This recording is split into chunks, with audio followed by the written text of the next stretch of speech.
láti gbàgbọ́, ènìyàn lára ara láti gbàgbọ́.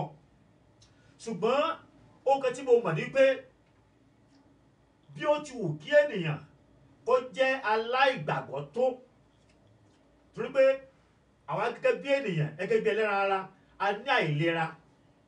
Àìlera tá a ní òun náà ní àìlera àìgbàgbọ́. Àìlera tí ènìyàn ní òun náà ní àìlera àìgbàgbọ́.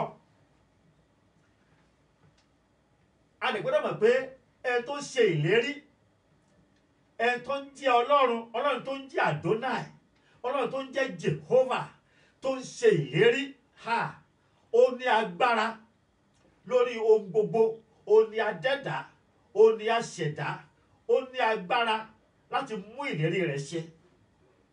Nítorí pé kí ni? Gbogbo agbára ní ayé àti ní ọ̀run, agbára tó ṣẹ̀dá ayé àti ọ̀run, ọwọ́ rẹ̀ ló wà. Agbára tó gbé ayé kalẹ̀ sí orísun omi, ọwọ́ rẹ̀ ló wà.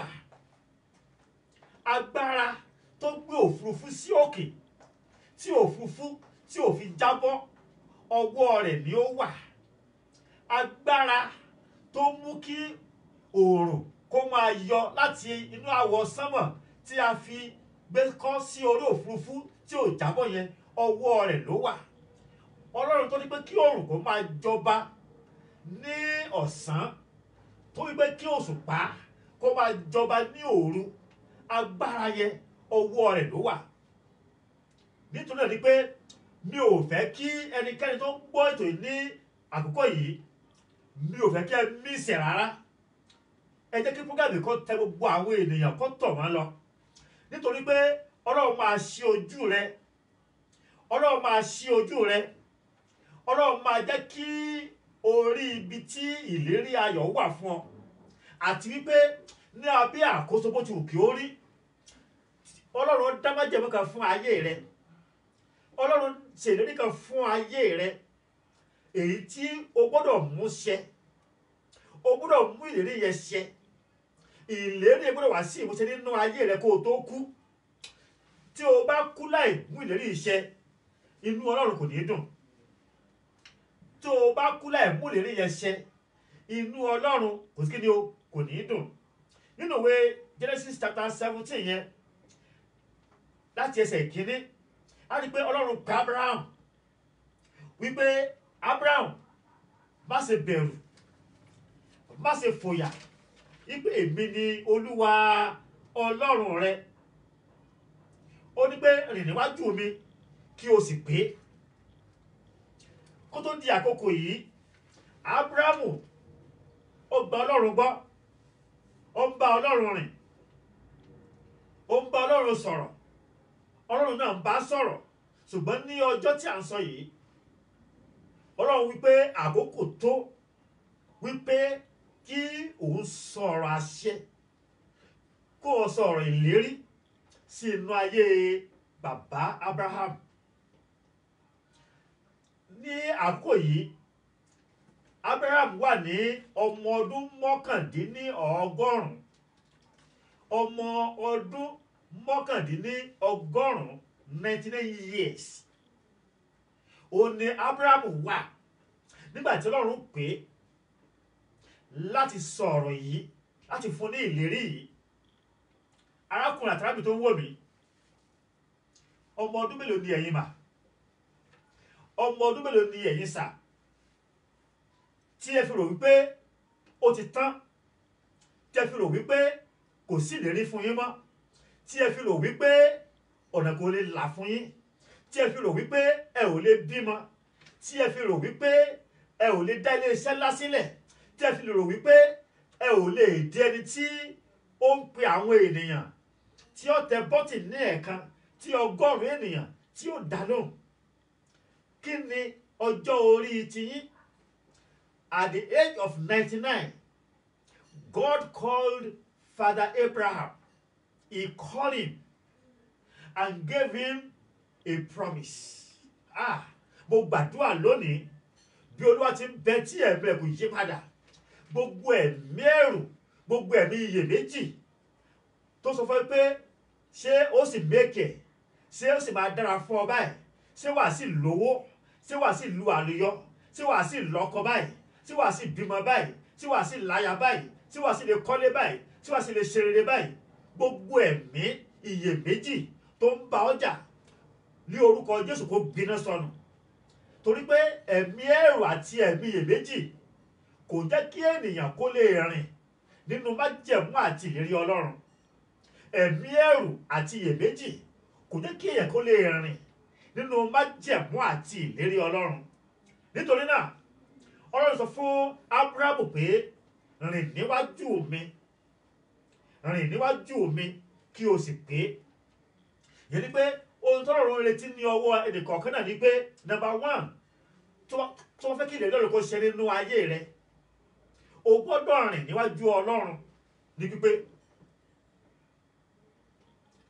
You see, there's no covenant without a condition. There's no promise without a condition. When God makes a covenant with you, there is a condition that you must fulfill. Tí wọ́n bá bọ́ ọdún bá jẹ̀mú, tó bá bọ́ dá ìlérí, yẹn ni pé ó ní nǹkan tí ìwé gbọ́dọ̀ sí kíni o tó gbọ́dọ̀ ṣe tí yóò mú kí ìlérí àti májẹ̀mú Ọlọ́run kó ṣẹ nínú ayé rẹ. Wá mọ̀ wípé Sátánì kò ní fẹ́ kí o ṣe ìfẹ́ Ọlọ́run.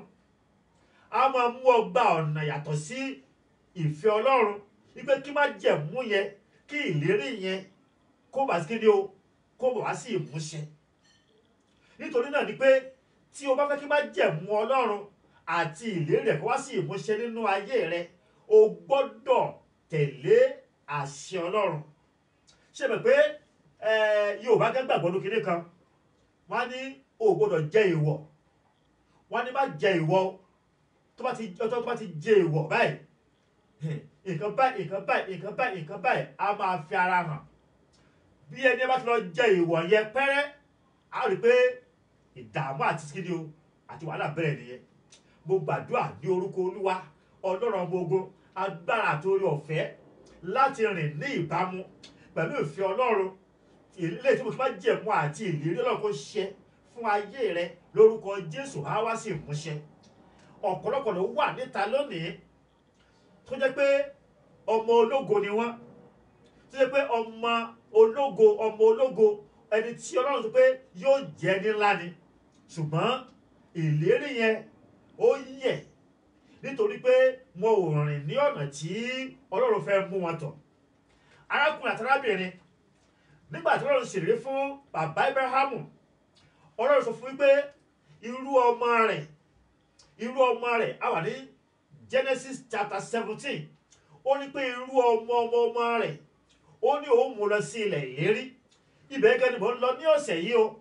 Ó ní pé irú ọmọ Ábúráhámù wípé òun ó mú lọ sí ilẹ̀ ìlérí tí í ṣe Kénáánì.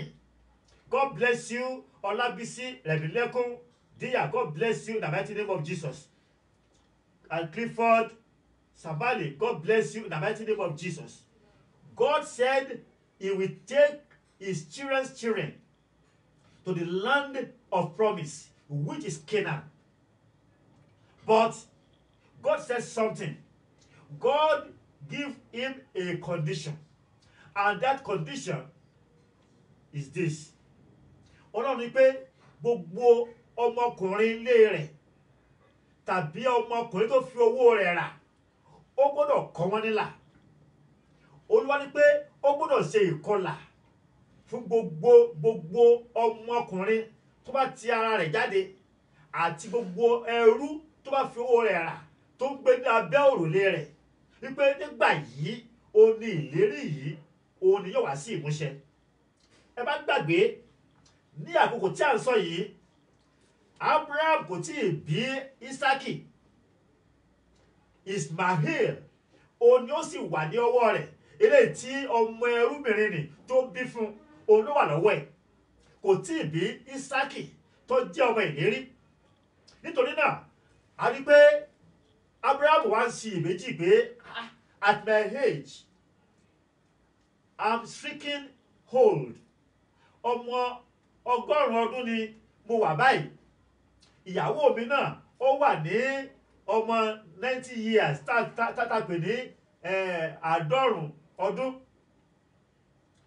Now ẹ wá wò ó bàbá tó ti wọ 100 years àti màmá tó ti wọ 90 years tí wọ́n dẹ̀ ń retí ọmọ ìlérí. Ìyẹn ni mo sọ fún wípé kò sí ipò tó wà ní òní yìí, arákùnrin àtàwọn tó ń gbọ́ mi, mo fẹ́ kó o ní ìgbàgbọ́ nínú Ọlọ́run alààyè wípé pẹ̀lú Olúwa ohun gbogbo ni ṣíṣe. Pẹ̀lú Olúwa ohun gbogbo ni ṣíṣe. Gbogbo ọ̀rọ̀ tó bá ti ti ẹnu Olúwa jáde, gbogbo ọ̀rọ̀ tó bá ti ti ẹnu Olúwa wá sí ọ, mo fẹ́ kó o mọ̀ wípé kò sí ni á wá sí ìmúṣẹ. Ó ní kò sí ọ̀rọ̀ tó ti ẹnu mi jáde tí kò ní lọ láìṣẹ. Ó ní gẹ́gẹ́ bí òjò bó ṣe máa ń bọ́ sílẹ̀ láti òkè tí kì í padà sí òkè, ó ní tí lọ sí ilẹ̀ láti mú irúgbìn jáde, tí ó ń fi oúnjẹ fún àwọn ohun ọ̀jẹ àti omi fún àwọn ohun ọ̀mu. Ó ní bẹ́ẹ̀ ni ọ̀rọ̀ bá ti ẹnu jáde, ó ní kò ní padà sí ọ̀dọ̀ wọn lófo. Ìyẹn ni pé under whatever circumstances that you are, brothers and sisters, fathers and mothers, evangelists, pastors, bishops, businessman, businesswoman, listen to me. Business rẹ yẹ o lè kéré lónìí, bólúwa ti ń bẹ tí ẹ̀mí rẹ̀ kò yí padà, Olúwa sọ di ńlá. Mo ní Ọlọ́run wa sọ ẹ́ di ńlá. Ìlérí Ọlọ́run ni, májẹ̀mú Ọlọ́run ni. Mo ní Olúwa máa sọ ẹ́ di ńlá. Today you are local, nobody knows you. Maybe you just rent a very small shop. You are trying to manage yourself. I pray by the power and by the authority in the name of Jesus, God will expand your business. In the name of Jesus, God will expand your business. In the mighty name of Jesus. Mo ní Ọlọ́run máa gbé business agbésókè. Wà á ní àwọn branches káàkiri. Wà á di managing director. Wà á di chief executive officer. In the name of Jesus, the mercy of God will locate you.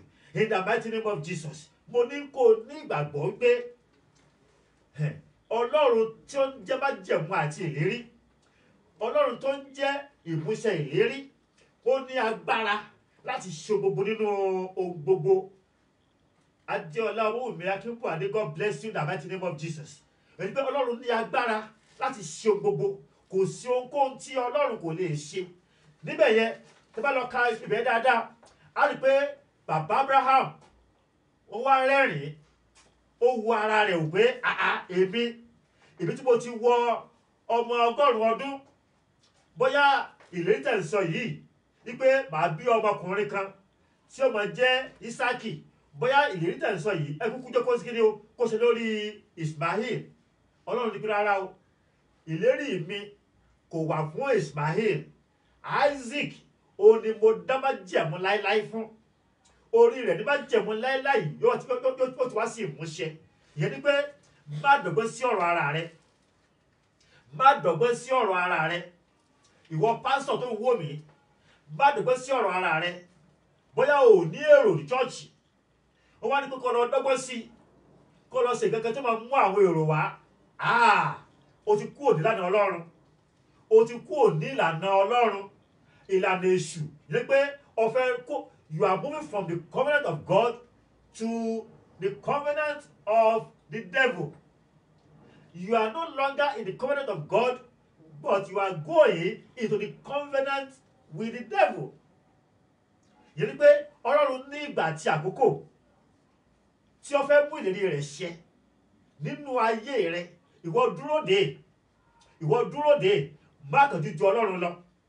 Bóyá ń wá ọmọ ni, wọ́n ní kó lọ máa gbé ewúrẹ́ pọ̀n, wọ́n ní kó lọ máa jẹ àwọn àṣekán. Tó o bá ti lè ṣe eléyìí, o ti wọnú májẹ̀mú lọ pẹ̀lú èṣù. Irú ọmọ bẹ́ẹ̀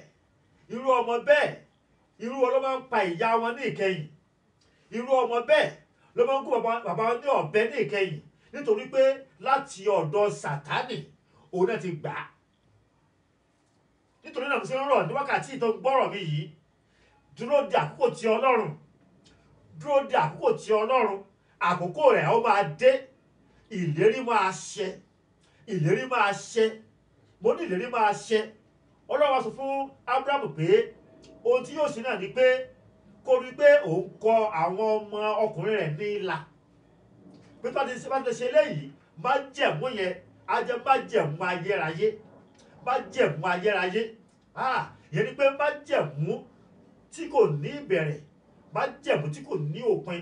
Abájọ, ẹ wo ìgbé ayé àwọn ọmọ Ísírẹ́lì lónìí, ẹ wo ayé wọn wò.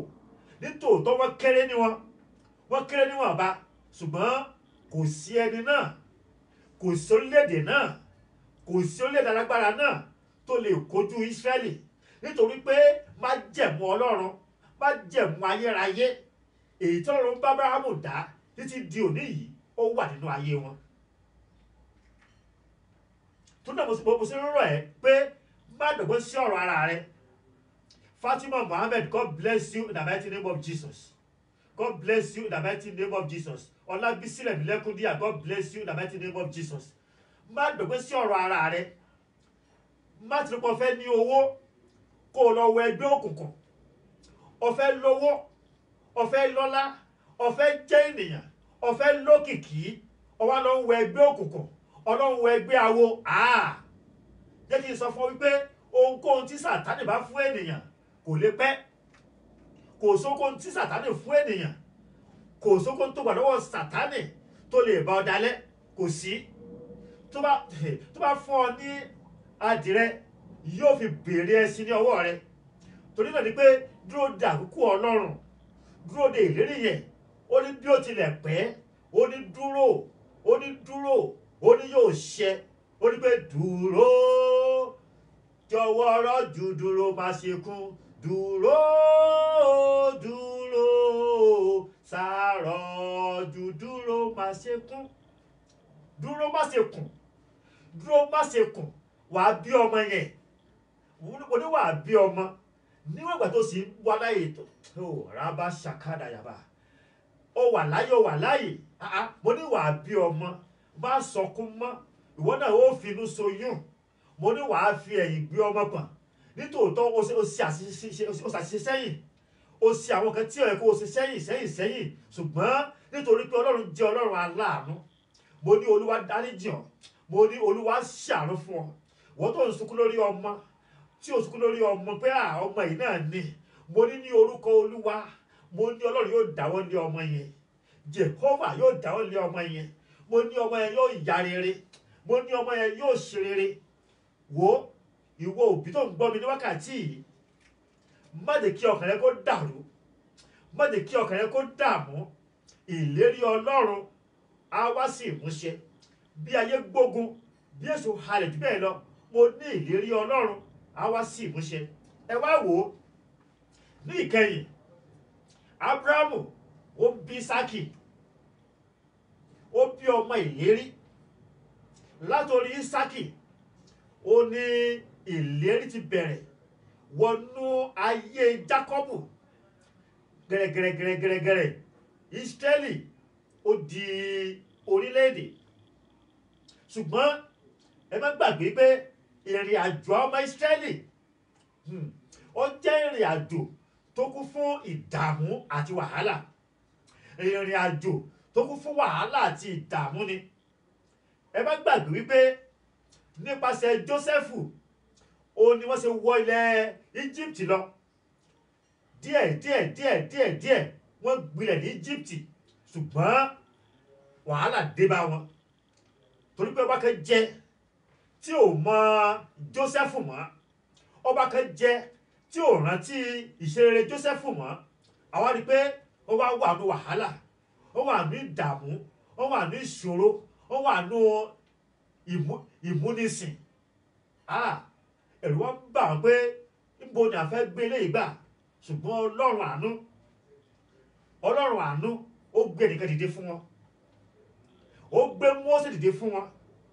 Ó gbé Mósè dìde pé Mósè lọ kí o lọ sí kíni o, kó lọ gba àwọn ènìyàn mi, kó lọ gbà wọ́n sílẹ̀. nítorí pé ìgbé wọn ó ti dé ọ̀dọ̀ mi. Bóyá lónìí ìyà ń jẹ ọ́ ni, bóyá lónìí ọ̀tá ń pọ́n lójú ni, torí pé ẹ tó bá ní ìlérí Ọlọ́run nínú ayé rẹ̀ kò sí ni yóò ní ogun. O ò lè ní ìlérí kó má rí wàhálà. Yorùbá máa ń sọ̀rọ̀ kan wá ní pé ẹni tí ò bá ga wá ní ẹsẹ̀ rẹ̀ máa tínrín. Ní pé ìwọ tó o bá lọ síbi gíga, ìwọ tó bá lọ síbi tí ó ní ògo, kò sí ni ayé máa gbógun tì ọ́, èṣù máa gbógun tì ọ́, ogun ọ̀tá ìdílé máa dìde sí ọ, ogun ọ̀tá ní bàbá máa dìde sí ọ, ogun ìdílé ìyá ó máa dìde sí ọ. Wípé ìwọ báwo ló ṣe fẹ́ rìn, báwo ló ṣe fẹ́ ṣe tí ò fi ní rí ogun. Tó náà ni pé ohun tó ń là kọjá nísinsìnyí yẹn, ìṣòro tó ní nísinsìnyí yẹn, ó túbọ̀ sí pé Ọlọ́run ní májẹ̀mú àti ìlérí fún ọ ni. Problem tí iṣẹ́ rẹ ń là kọjá ní àkókò yìí yẹn, ó túbọ̀ sí pé business rẹ yẹn ó ń lọ sí ibi gíga ni. Ìjọ rẹ tó ní wàhálà ní ìsinyìí yẹn, ó túbọ̀ sí pé ìjọ rẹ ó ń lọ sí ibi gíga ni. Bẹ́ẹ̀ náà ni ayé àwọn ọmọ Ísírẹ́lì ó kún fún wàhálà àti ìdààmú, ṣùgbọ́n nínú wàhálà àti ìdààmú wọn a rí pé Ọlọ́run kò fi wọ́n sílẹ̀. Ọlọ́run mú wọn tẹ̀síwájú. Mósè nípasẹ̀ agbára Ọlọ́run, nípasẹ̀ àṣẹ Ọlọ́run, ó kó wọn jáde kúrò ní oko ẹrú Íjíbítì. Ẹ wá wo ìrìn àjò yìí, wọ́n débi Òkú Pupa. Nígbà tí wọ́n débi Òkú Pupa, a rí pé Òkú Pupa ó rí pé kò sí ọ̀nà fún yín níbí, ẹ ò lè gba ibà yìí kọjá. Ṣùgbọ́n kí ló ṣẹlẹ̀? Mósè ké pe Ọlọ́run. Ìyẹn ni pé nínú gbogbo ìṣòro tó bá ń là kọjá, má ṣe fi Ọlọ́run sílẹ̀. Má fi Ọlọ́run sílẹ̀. Ohunkóhun yòówù kí o lè máa là kọjá, rí wípé o wà nínú Ọlọ́run. Nígbà yẹn ni ogun òfin ní borí rẹ. Gbọ́, Ọlọ́run ṣèlérí ní Bíbélì pé ó ní tó bá ń la iná kọjá, ó ní èmi ó wà pẹ̀lú rẹ. Ó ní tó bá ń la ìṣe omi púpọ̀ kọjá, ó ní èmi ó wà pẹ̀lú rẹ. Ó ní iná ò ní jó ẹ, ó ní bẹ́ẹ̀ ni omi yẹn, ó ní kò ní bù ẹ́ mọ́lẹ̀. Ìlérí Ọlọ́run nìyí, májẹ̀mú Ọlọ́run ní fún ọ. Tó náà ni pé ohunkóhun yòówù tó lè máa là kọjá, jọ̀wọ́ arákùnrin àti arábìnrin, bàbá àti màmá tó gbọ́ mi ní àkókò yìí, má ṣe kọ Ọlọ́run sílẹ̀. Jẹ́ kí Ọlọ́run kó wà nínú ìrìn àjò rẹ. Mósè ènìyàn Ọlọ́run, Mósè wòlíì Ọlọ́run, ó kí pé Olúwa, wípé Olúwa kí ni kí n ṣe? Òkú Pupa níwájú mi yìí, ogun Fáráò ló ń bọ̀ lẹ́yìn yìí, kí ni kí n ṣe? Sẹ́rí ibi tí a ti máa ń mísẹ̀ lọ́pọ̀ ìgbà nìyẹn. Nígbà tó bá ti ní ìdààmú àti wàhálà, a rò pé a lè yanjú ẹ̀ nípa ọgbọ́n orí wa, a rò pé a lè yanjú ẹ̀ nípa ìmọ̀ tiwa, a rò pé a lè yanjú ẹ̀ nípa òye tiwa. Ohun tó yẹ kó o ṣe ni pé wàá gbéra jìgì, wàá tọ̀ Ọlọ́run lọ, wàá gbé Olúwa kí ni kí n ṣe? Tó o bá lè gbàdúrà yẹn, tó o gbà tọkàntọkàn sÓlúwa pé kí ni kí n ṣe, lè kí n sọ fún ẹ ni pé Ọlọ́run máa tọ́ ẹ sọ́nà, Ọlọ́run máa darí rẹ, á fún ẹ ní ìtọ́ni àti ìdarí wípé rìn báyìí, ṣe báyìí, báyìí ni kò ṣe ṣe. God can even use circumstantial situation láti tọ́ ẹ sọ́nà. Ó lè lo nǹkan tí ó wà ní àyíká rẹ láti tọ́ ẹ sọ́nà. Ìgbà míì gbogbo ẹ̀kọ́ ní àlá, ìgbà míì gbogbo ẹ̀kọ́ ní ìran. Ọlọ́run lè gbé ẹnìkan dìde fún ẹ kó gbà ó dẹ̀ ṣe báyìí, ó dẹ̀ ṣe báyìí, ó dẹ̀ rìn báyìí, wàá dẹ̀ ṣe bẹ́ẹ̀, wàá dẹ̀ rìn bẹ́ẹ̀, wàá dẹ̀ bọ̀ sí i. Tó náà ni pé nínú ohunkóhun tí ó bá ń là kọjá, rí wípé ò ń béèrè fún ìtọ́ni Ọlọ́run, ò ń béèrè fún ìdarí Ọlọ́run. Mósè gbàdúrà, ó ní pé Olúwa kí ni kí n ṣe? Olúwa kí ni kí n ṣe? Ó rán ni pé ọ̀pá tó wà ní ọwọ́ rẹ yẹn, ọ̀pá tó wà lọ́wọ́ rẹ yẹn, ó ní nà á sí Òkú Pupa, nà á sí Òkú Pupa. Ó sì nà á sí Òkú Pupa ní ojú ẹsẹ̀. Òun náà ní Òkú Pupa, ó pín sí méjì. Ògo ni fún Ọlọ́run ní òkè ọ̀run. Òkú Pupa ó pín sí méjì fún àwọn ọmọ Ísírẹ́lì. Òkun ó wá di ògiri lọ́tún, ó di ògiri lósì, ó sì rìn ní abẹ́ ìyẹ̀gbẹ́ ilẹ̀. mo gbàdúrà lónìí bí Olúwa ti ń bẹ tí ẹ̀mí kò yí padà, gbogbo ẹ̀yin tẹ́ ń gbọ́ mi ní wákàtí yìí, òkun wà níwájú rẹ, òkun ìṣòro wà níwájú rẹ, òkun ìdààmú ó wà níwájú rẹ, òkun wàhálà ó wà níwájú rẹ, òkun àìrọ́mọbí ó wà níwájú rẹ, òkun àìníṣẹ́lọ́wọ́ ó wà níwájú rẹ. Gbogbo tó dúró gẹ́gẹ́ bí òkun níwájú rẹ tí ò ní kó rí ọ̀nà lọ, mo gbàdúrà lónìí agbára tó pín òkun pa níyà níwájú àwọn ọmọ Ísírẹ́lì ní orúkọ Jésù. Gbogbo òkun tó wà níwájú rẹ yìí tó ń wò bí ìṣòro, tó wò bí ìdààmú, tó wò bí wàhálà, bóyá òkun àìsàn ni, bóyá òkun wàhálà ni, bóyá òkun gbèsè ni, gbogbo òkun kòkun tó lè máa tí ì bá jẹ́ ní orúkọ Jésù Kristi kó gbẹ dànù. Mo ní kó gbẹ dànù. Gbogbo òkun tó wà níwájú rẹ tí ò ní kó bọ́ sí ìdàkejì láti lọ gba ilẹ̀ ìlérí rẹ ní orúkọ Jésù kó máa pínyà fún ọ. Ó yá máa kọjá lọ. Mo ní kó máa kọjá lọ. Mo ní kó máa kọjá lọ. Mo ní kó máa kọjá lọ. Mo ní kó máa kọjá lọ. Bó o ṣe ń kọjá lọ yẹn, tó wá rí àwọn ọ̀tá tó ń lé ọ láré, àwọn ọ̀tá bíi Fáráò tó ń lé ọ káàkiri torí pé òdìdé ilẹ̀ ìlérí rẹ ní orúkọ bàbá tiẹ̀ mọ́ ká lọ ṣègbè sínú òkun pupa. Mo ní gbogbo ọ̀tá eré, ọ̀tá ayọ̀ rẹ, ọ̀tá tí ń pọ́n lójú, ọ̀tá tí ń fìyà wọn jẹ ọ́, ọ̀tá tí ń fìyà ọkọ jẹ ọ́, ọ̀tá tí ń fìyà ìyàwó jẹ ọ́, ọ̀tá tí ń fi ìyà oréré jẹ ọ́, ọ̀tá tó jẹ́ kó rọ́wọ́ mú, ọ̀tá tó jẹ́ kó gòkè, gbogbo ọ̀tá tó ń gbájú tó ń gbẹ̀yìn tó ń ṣe eré rẹ mọ́ ní orúkọ Olúwa, ní orúkọ Jésù ká lọ ṣègbè dànù. Mo ní ká ṣègbè dànù. Mo ní òkun pupa lórúkọ Jésù kó bò wọ́n mọ́lẹ̀ ní orúkọ Bàbá, Ọmọ àti Ẹ̀mí mọ́. Gbogbo ọ̀tá tó farahàn ní ojú oorun rẹ, ní ojú àlá rẹ, tó ń gba èrè rẹ lọ, gbogbo ọ̀tá tí ń bá ọ lò pọ̀ ní ojú oorun ní orúkọ Jésù Kristi.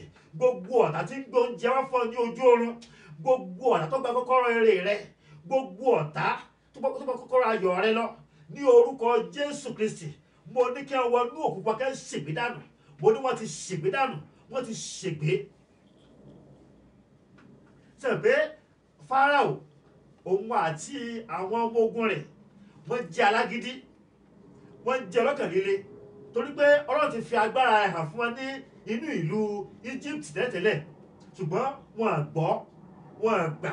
Wọ́n fẹ́ dá àwọn ọmọ Ísírẹ́lì, wọ́n fẹ́ dá wọn padà sí oko ẹrú, wọ́n fẹ́ dá wọn padà sẹ́yìn, bọ́ sínú ìyà wọn, bọ́ sínú wàhálà wọn. Mo wí lórúkọ Jésù, ìwọ tí a ti gbà kó nínú ìyà tó ń lọ síbi ògo, gbogbo ọ̀tá tó fẹ́ dọ́gba sínú ìyà rẹ, tó fẹ́ gbé aṣọ àkísà wọ̀ ọ́ lọ́rùn, gbogbo ọ̀tá tó fẹ́ máa fi oúnjẹ ìkorò àtóúnjẹ ìpọ́njú bọ́, ó fẹ́ máa fi bọ́ ọkọ rẹ, ó fẹ́ máa fi bọ́ aya rẹ, ó fẹ́ máa fi bọ́ ọmọ rẹ, gbogbo ọ̀tá tó fẹ́ máa fi ìdààmú àti wàhálà bá ọ lò ní orúkọ Jésù, ogun ọ̀run kó gbẹ̀mí wọn. Ríbàkà yábà sútàlíà, gbogbo ọ̀tá torí pé inú òdùbò ṣe lé ayọ̀, torí pé òun fẹ́ kó máa sọkún ni, òun fẹ́ kó máa kárí sọ ni, gbogbo ọ̀tá tó pé ìkorò lọ yí ọ́, ayé kó dùn ayábà sátàlí kápá. Mo wọnú agbọ́ Ọlọ́run alààyè lọ, mo wá pa àṣẹ gẹ́gẹ́ bí wòlíì Ọlọ́run. Mo wí ní orúkọ Jésù, gbogbo ọ̀tá bẹ́ẹ̀ lónìí, òkun pupa ayé kó gbé wọn mì, òkun pupa ayé kó gbé wọn mì. Mo ní kó gbé wọn mì, mo ní kó gbé wọn mì, mo ní kó gbé wọn mì. O ti bọ́ lọ́wọ́ ọ̀tá náà, mo ní o ti bọ́ lọ́wọ́ ọ̀tá lórúkọ Jésù. Ò ní pa sínú ìṣòro mọ́, ò ní bọ́ sínú ìṣòro mọ́, ò ní bọ́ sínú ìṣòro mọ́. Àìní tọ́nà ti wọ ọkọ níbẹ̀ lórúkọ Jésù. Ò ní bọ́ sínú àìní mọ́. Ọlá rẹ yóò máa pọ̀ sí ni, ọlá rẹ yóò máa lékan sí ni. O ti rí bẹ́ẹ̀, o ti ṣe bẹ́ẹ̀. Ẹ wá wò ó, àwọn ọmọ Ísírẹ́lì ìrìn àjò tó yẹ kí wọ́n rìn fún 40 ọjọ́, ó wá di 40 ọdún mọ́ wọn lọ́wọ́. Nítorí kíni? Nítorí àìgbọ́ràn. Ìrìn àjò tó yẹ kí wọ́n rìn fún 40 ọjọ́ péré, ó wá di 40 ọdún nítorí pé wọn ò gbọ́ràn sí àṣẹ Ọlọ́run. Ẹ wò ó, dádì àti mọ́mì tó ń gbọ́ mi, arákùnrin àti mọ́mì tó ń gbọ́ mi, èmi ò ní tàn ọ́ jẹ, èmi ò ní parọ́ fún ọ, èmi ò ní fi ọ̀rọ̀ dídùn láti fi bá ọ sọ̀rọ̀ wípé bóyá kí ìkànnì múnú rẹ dùn. Màá sọ òótọ́ fún ọ wípé bí o bá ti kúrò nínú ìfẹ́ Ọlọ́run, bí o bá ti kúrò nínú ìgbọràn sí àṣẹ Ọlọ́run, òun mú ìrìn àjò ayé rẹ, ìlérí ayé rẹ, òun mú gùn sí.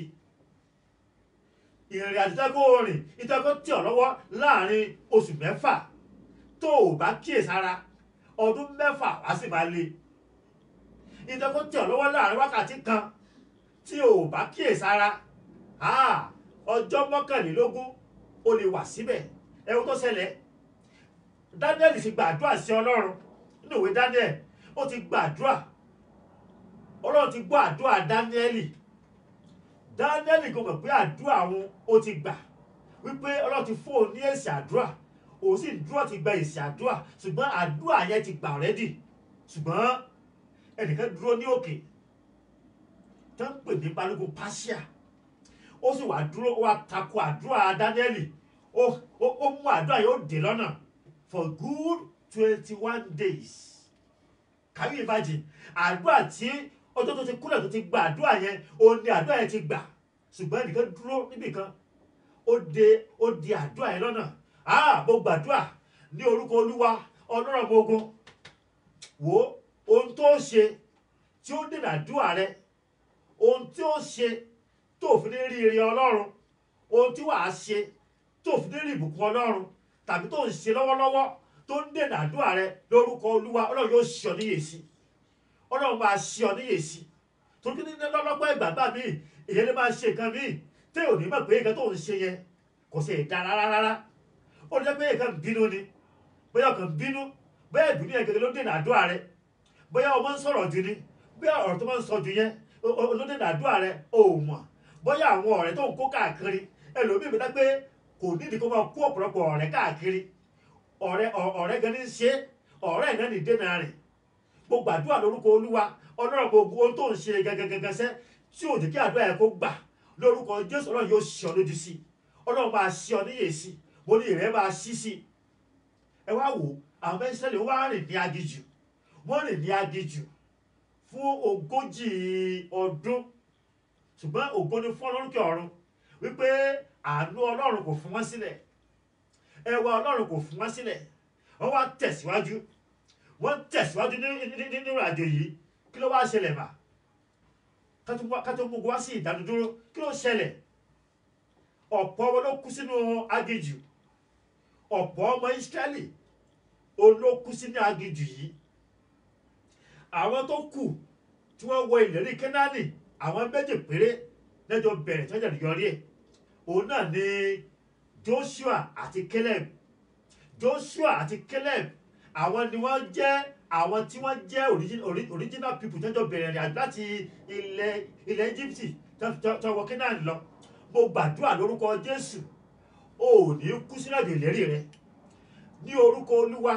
Mo ní wàá dé ilẹ̀ ìlérí lórúkọ Jésù, ò ní kú sọ́nà, lórúkọ Jésù ò ní kú sọ́nà. Ayé ò ní pa ọ́ ṣáájú ọjọ́ ògo rẹ. Mo gbàdúrà lórúkọ Jésù, ṣáájú ìlérí rẹ, mo ní ò ní kú ṣáájú ògo rẹ.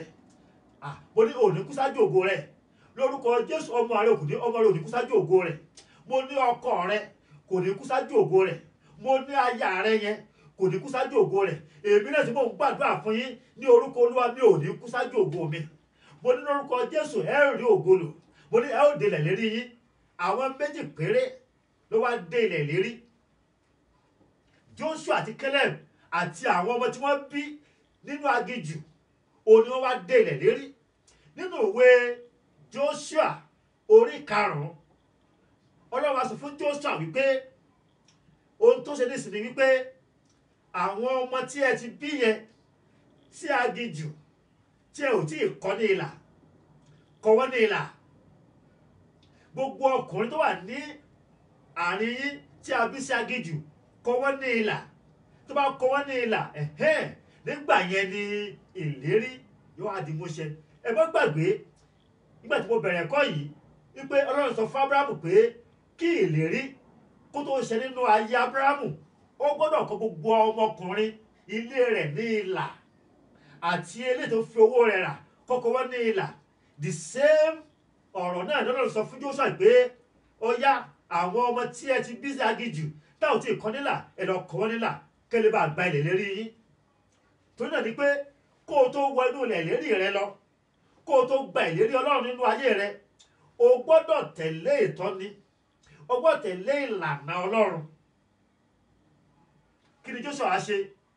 Joshua wá mú ọ̀bẹ tuntun ó bẹ̀rẹ̀ sí ní kọ wọ́n nílà níwájú orí, ó ń kọ wọ́n nílà, ó ń kọ wọ́n nílà, ó ń kọ wọ́n nílà. Níbẹ̀ yẹn Ọlọ́run wá sọ̀rọ̀ kan nínú ìwé ẹ jẹ́ ká wo ìwé Joshua. Oh hallelujah. Ọlọ́run yìí Ọlọ́run ìyanu ni, Ọlọ́run tó tóbi, Ọlọ́run tó ní agbára, Ọlọ́run tí kìí ṣe àṣetì. Ọlọ́run tí ń jẹ́ aláṣepé, òun ni Ọlọ́run wa. Nínú ìwé Joshua orí 6 ẹ wá tó ṣẹlẹ̀ bẹ́ẹ̀ ni pé gbogbo àwọn ọba ilẹ̀ Kénáánì, àwọn ọba Móábù, gbogbo wọn pátá wọ́n ti gbọ́ nípa iṣẹ́ tí Ọlọ́run ṣe nínú ayé àwọn ọmọ Ísírẹ́lì. Wọ́n rí pé odò Jọ́dánì, nítorí ọmọ Ísírẹ́lì Ọlọ́run gbẹ odò Jọ́dánì. Òkìkí ti kàn káàkiri pé Ọlọ́run Ísírẹ́lì yìí Ọlọ́run tó ní agbára ni o, Ọlọ́run Ísírẹ́lì yìí Ọlọ́run tó le ni o. Ẹ̀rù bẹ̀rẹ̀ sí ní bà wọ́n wípé nǹkan sí kí ni o, nǹkan dé bá wọn. Mo gbàdúrà lórúkọ Jésù, gbogbo ọ̀tá tó ń ṣẹ̀rù bà ọ́ Ọlọ́run máa ṣẹ̀rù bà wọ́n. Mo ní ọ̀tá rẹ, mo ní Ọlọ́run máa ṣẹ̀rù bà ọ̀tá rẹ. Mo ní ọ̀tá tó ń kọ láyà jẹ, ọ̀tá tó ń pọ́n lójú torí pé òkú tó gbégbà, mo ní Ọlọ́run máa ṣẹ̀rù bà wọ́n. Ẹ̀rù bẹ̀rẹ̀ sí ní bà wọ́n. Ẹ wo ìwé Joshua orí 6 yẹn ẹsẹ̀ 1. Ó ní now Jericho was straightly shut up because of the children of Israel. None went out and none came in. Ẹ̀rù ń bà wọ́n ara Jericho wípé àwọn ọmọ Ísírẹ́lì ń bọ̀ láti wá kó wọn lẹ́rú. Wọ́n mú ilẹ̀kùn ìlú wọn, wọ́n ti pa. Wọ́n à lè jáde, wọ́n à lè wọlé, wọ́n à lè jẹ, wọ́n à lè mu. Mo gbàdúrà lórúkọ Olúwa, mo ní gbogbo ọ̀tá tó ń jẹ ọ́ níyà lónìí Ọlọ́run gba oúnjẹ lẹ́nu wọn. Mo ní gbogbo ọ̀tá tó ń jẹ ọ́ níyà Ọlọ́run gba mímu lẹ́nu wọn. Wọ́n wá tilẹ̀kùn ìlú wọn, wọ́n à lè jáde, wọ́n à lè wọlé, wọ́n à lè rà, bẹ́ẹ̀ ni wọ́n à lè tà nítorí pé ẹ̀rù ń bà wọ́n. Mo látòní ìlọ àwọn tó ń bẹ̀rù rẹ, àwọn tó ń bẹ̀rù tó ń dẹ̀rù bọ̀, ẹlòmíì tó bá ti gbọ́ ọkọ̀ nìkan ní ìdílé wọn, ẹ̀rù á bà á pé alágbára ìdílé wa ni, alágbára ìdílé wa ni, ẹ tí wọ́n mú wọn jẹ ní ìdílé wa nìyí. Sórí ẹni yẹn lónìí tó ń ṣẹ̀rù bá wọn yẹn lórúkọ Jésù lọ di ẹ̀rù fún. Mo ní kó lọ di ẹ̀rù fún. Mo ní kó lọ di ẹ̀rù fún. Kí ló ṣẹlẹ̀? Àwọn ọmọ Ísírẹ́lì wọn à lè wọ inú ìlú Jẹ́ríkò tó pé ilẹ̀ Kénáánì gangan náà nìyẹn tí Ọlọ́run sì ní fún wọn pé òun fẹ́ gbà fún àwọn ọmọ Abraham. Ilẹ̀ gangan náà fẹ́ gbà fún àwọn ọmọ Ísírẹ́lì gẹ́gẹ́ bí ìní. Ṣùgbọ́n àwọn yẹn bá tilẹ̀kùn ìlú wọn pé àwọn ò jẹ́ kí àwọn ọmọ Ísírẹ́lì kó sí kíni o kó wọ ilé. Kí ló wá ṣe? Ó wá tọ̀ Ọlọ́run lọ. Ọlọ́run ní pé ẹ bá bẹ̀rù, ó ní ẹ bá fòyà, ó ní ìlú yìí ẹ máa yípo ìlú yìí ní ọjọ́ 7 lẹ́fì yípo ìlú yìí. Ọjọ́ kan ẹ yípo ìlú yìí, ọjọ́ kejì ẹ yípo ìlú yìí, ọjọ́ kẹta ẹ yípo ìlú yìí. Tó bá ti di ọjọ́ keje ẹ wá yípo ìlú yìí ní ìgbà 7. Ẹ wá ké hallelujah. Ẹ wò kán bẹ̀ yẹn, láì lo ọkọ́, láì lo àdá, láì lo bulldozer, láì lo atomic bomb, láì lo dynamite. Wo ogun rẹ, ogun Ọlọ́run ni. Ogun rẹ wo o lè gbé níjà. My brother, my sister, you cannot fight on your own behalf. Let God fight your battle. Allow God to fight your battle. O lè gbé níjà. Ìjà tá ń sọ yìí kìí ṣe ìjà pé ọ̀kọ̀ tàbí àdá, kìí ṣe ìjà ìbọn.